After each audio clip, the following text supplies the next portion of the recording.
கர்த்தருடைய பரிசுத்த நாமத்திற்கு மகிமை உண்டாவதாக. இந்த நாளில் கர்த்தர் நம்மளோடு பேசுகிற வார்த்தை சங்கீதம் 27:14.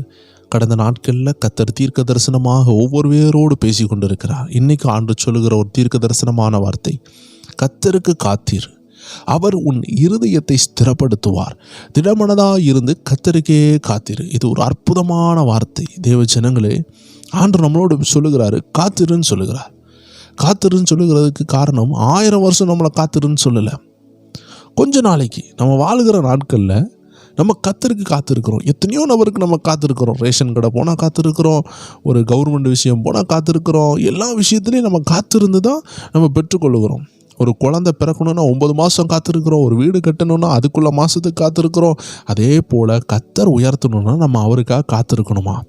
காத்திருக்கும் பொழுது உடனே உங்கள் ஆசீர்வாதம் வராட்டியோ என்ன நடக்கும்னு சொல்கிறார் பாருங்கள். Stage by stage.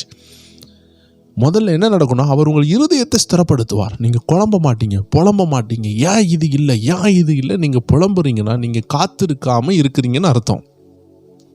காத்திருக்கிறவங்களுக்கு புலம்பல் இருக்காது. புலம்பக்கூடிய சூழ்நிலை வரும். 4 பேர் இலக்கி விடுவாங்க, 4 பேர் உங்களை பார்த்து உசுப்பு ஏற்றுவாங்க. நீங்கள் அதெல்லாம் கண்டு கவலைப்பட வேண்டிய அவசியமே இல்லை. கர்த்தர் கொடுக்க மாட்டார், கர்த்தர் செய்ய மாட்டார், கர்த்தர் உயர்த்த மாட்டார், கர்த்தர் உங்களுக்கெல்லாம் அதை தரமாட்டார், இப்படிலாம் சொல்லுவாங்க. ஒன்று புரிந்து கொள்ளுங்கள், நம்ம ஆண்டவர் பச்சை பாதம் உள்ள ஆண்டவர் கிடையாது. நான் ஆரம்ப நாட்களில் யோசிப்பேன், ஆண்டவர் ஊழியர்களுக்கு மட்டும்தான் உதவி செய்வார் போல், அதுவுமே வல்லமையான பணக்கார ஊழியர்களுக்கு தான் ஆண்டவர் உதவி செய்வார் அப்படின்னு நான் நினைத்த நாட்கள் உண்டு. ரொம்ப பெரிய உயரமான ஊழியர்களுக்கு, அதாவது நல்ல செல்வமான ஊழியர்கள் எல்லாம் இருக்கக்கூடிய ஊழியர்களுக்கு தான் அவர் உதவி செய்வார். ஆனால் வேதம் சொல்லுகிறது, என் கண்ணை ஆண்டவர் திறந்தார். ஆண்டவர் பச்சைபாதம் உள்ளவர்கள் அல்ல. அவர் மோசைக்கு இறங்கினார்னா உங்களுக்கும் இறங்குவார். உங்களையும் ஒரு மோசையை போல மாற்ற முடியும், உங்களையும் ஒரு எஸ்தரை போல மாற்ற முடியும், உங்களையும் ஒரு கேத்ரின் குழுவானை போல மாற்ற முடியும், உங்களையும் தேவனால் பயன்படுத்த முடியும். தேவ ஜனமே, அவர் பச்சைபாதம் உள்ளவர் அல்ல. நீங்கள் அவருக்கு விசுவாசமாக இருந்தீங்கன்னா, நீங்கள் உண்மையாக இருந்தீங்கன்னா, கர்த்தர் உங்கள் மேல் கைகளை வைப்பார். ஏசாயாவுடைய நாவை தொட்ட ஆண்டவர் உங்கள் நாவை தொட எவ்வளோ நேரம் ஆகும்? ஸ்தேவானுக்காக தரிசனங்களை காட்டின ஆண்டவர் உங்களுக்கு தரிசனத்தை காட்ட எவ்வளோ நேரம் ஆகும்? பவுலை வல்லமையாக பயன்படுத்தின ஆண்டவர் உங்களை பயன்படுத்த எவ்வளோ நேரம் ஆகும்? நேரம் ஆகாது. அவருக்கு ஒன்றுமே அல்ல, ரொம்ப எளிமை. நீங்கள் செய்ய வேண்டியது காத்திருங்க. காத்திருந்தீங்கன்னா புலம்புறது நிறுத்தப்படும். காத்திருந்தீங்கன்னா இருதயம் ஸ்திரப்படும். நிறைய பேர் காத்திருக்கிறேன்னு சொல்லிட்டு கர்த்தரில் காத்திருக்காமல் இருப்பாங்க. 10 வருஷம் காத்திருப்பாங்க, ஆனால் கர்த்தருக்குள் காத்திருக்காமல் போயிடுவாங்க. அது எப்படி போகும்னா, தினமும் அவங்க பொறுமையாக இருப்பாங்க, என்ன ஆனாலும் கர்த்தர் பார்த்துக்கலான்னு சொல்லுவாங்க.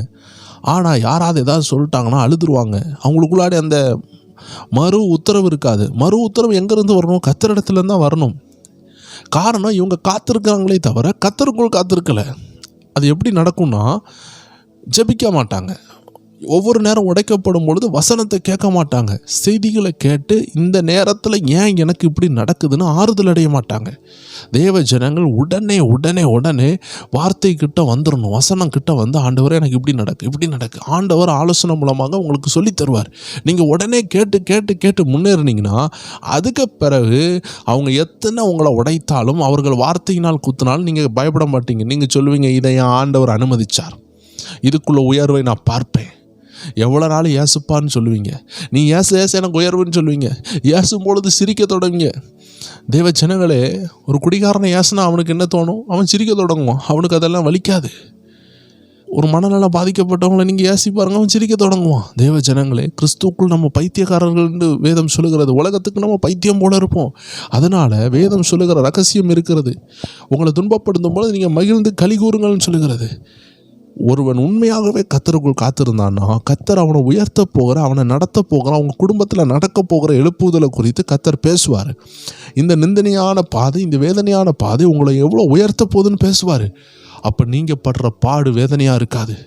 இயேசு சிலுவையில் அந்த தொங்கும் பொழுது அவர் யோசித்திருப்பார், எத்தனை லட்சக்கணக்கான மக்கள் இன்றைக்கி ரட்சிக்கப்பட போகிறாங்க என்னுடைய ஒரு சாக்ரிஃபைஸ்னால. சிலுவையிலிருந்து இறங்கிவான்னு எல்லாரும் பரியாசம் பண்ணும் பொழுது அங்கே இருந்த ஒரு 100 பேர் வேணால் பரியாசம் பண்ணியிருப்பாங்க. அவர்கள் பரியாசம் பண்ணுறாங்கன்னு சொல்லிட்டு இயேசு அந்த 100 பேருக்காக தான் இறங்கி வந்து நான் பெரிய ஆள்னு காமிச்சிருந்தாருன்னா, ஒரு 100 பேருக்கு தான் இயேசு பெரிய ஆள்னு தெரிஞ்சிருக்கும். ஆனால் அந்த 100 பேருனுடைய சத்தத்தை அவர் கவனிக்காமல், சூரியனை பார்த்தே நாய் குலைக்கும் அப்படின்னு சொல்லிட்டு விட்டுட்டார். விட்டனால இன்னைக்கு பாருங்கள், நமக்கு 250 கோடி ஜனங்களுக்கு மேலே கிறிஸ்தவர்களாக இன்றைக்கி நம்ம உலகத்தில் இருக்கிறோம். 700 கோடி மக்கள் வாழுகிற இந்த உலகத்தில் 750 கோடிக்கு மேலே இருக்கிறதுல பங்கு கிறிஸ்தவர்களாகவே இருக்கிறோம். இதில் நிறைய பேர் ரட்சிக்கப்பட்டவர்கள் தேவ ஜனங்களே. அப்போது அந்த ரட்சிப்பு எவ்வளோ தாக்கத்தை உருவாக்குனது பார்த்தீங்களா? கோடிக்கணக்கான மக்கள் இன்றைக்கி இயேசு அறிந்து மரித்தும் போய் விட்டாச்சு, பரலோகம் போயிட்டாங்க. இன்றைக்கி நம்ம வாழ்ந்து கொண்டு இருக்கிறோம். கடைசி காலத்தில் ஆண்டவர் சொல்லுகிறார், உங்கள் காத்திருப்பு வீணாகாது. இதை நீங்கள் புரிஞ்சுக்கிட்டீங்கன்னா, இயேசு அதை புரிஞ்சதுனால தான் சந்தோஷமாக இருந்தார். அந்த பாடை சந்தோஷமாக ஏற்றுக்கொண்டார். ஏன்னா ஒரு பெரிய உயர்வு இருக்குது. இதே போல் நீங்களும் உங்கள் பாடை சந்தோஷமாக ஏற்றுக்கொண்டு உங்கள் இருதயத்தை பலப்படுத்த கர்த்தர்கிட்ட ஒப்பு கொடுத்தீங்கன்னா, கர்த்தர் அதை என்ன செய்வாராம்? பலப்படுத்துவார். அப்போ நீங்கள் என்ன செய்யலாம்? திடமானதாக இருந்து கர்த்தருக்கு காத்திருக்கலாம். நீங்கள் பலப்பட ஆரம்பிக்கணும். ஆண்டவர் சொல்லுகிறார், பலப்படுங்க. அவர் சொல்கிற வார்த்தைகளை கேட்டு கேட்டு பலப்படுங்க. அது என்ன செய்யும்? உங்களை காத்திருக்கிறதுக்கு உதவி செய்யும். காத்திருந்தால் பூமியை ஆளலாம், பரலோக விஷயங்களை ஆளலாம். தேவன் உங்கள் கையில் நம்பி கொடுப்பார். காத்திருக்காதவங்களுக்கு கொடுக்க மாட்டார். தேவ ஜனங்கள் ஒவ்வொரு பேரையும் பார்த்து ஆண்டு இன்னைக்கு அதான் அழைக்கிறார். எல்லாரும் செபிப்போமா? அன்பான ஆண்டவரே, ஒவ்வொரு பேரும் நாங்கள் காத்திருக்கிறதுக்கு எங்களை அர்ப்பணிக்கிற ஆண்டவரே, இது உம்முடைய அழைப்பாக இருக்கிறதுக்காக நன்றி.